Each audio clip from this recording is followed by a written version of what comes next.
तर भावानो, कॉलेज सुरू होऊन 3 दिवस झाले आहेत आणि आज कॉलेजमध्ये माझा पहिला दिवस आहे. तर हे कुत्रे बघा आमच्याच वाडीतल्या खातात नाही आमच्यावरच उडायचा प्रयत्न करतात.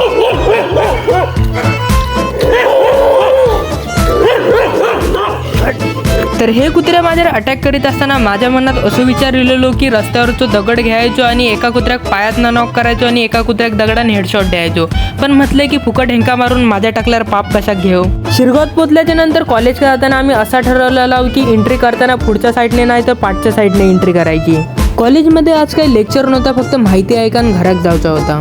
घराकडे नेऊन बघते तर अननसाचं येत होतो वास, म्हणून अननसाच्या भिसींवर मारले मी ढास. अननसाच्या भिसींवर मारले ढास आणि माका इलो माशांचो वास, म्हणून मी इले मासे पकडूसाठी खास. माझ्या कानावर अशी खबर इली आहे की आमच्या भाळात मोठे मोठे खवळे मासे इले, तेच मी पकडूचा प्रयत्न करीत होते पण ते गावत नव्हते. घरी एक काय खवळं मासं गावलं नाही, पण व्हाळात इले आणि छत्र्याने ह्या खवळे माशाची पोरा पकडलं.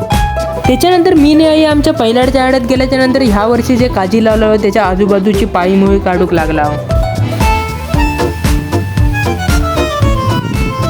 दुतोंडा दुतोंडा जाणार या मावशी पावसात टाक पाण्यात टाक जेवता बघ कसा सापार. तर भावानो, तुमच्या भावाचं ह्यो ब्लॉग तुमका आवडलं तर तुमच्या भाव हातावर फॉलो करून टाका.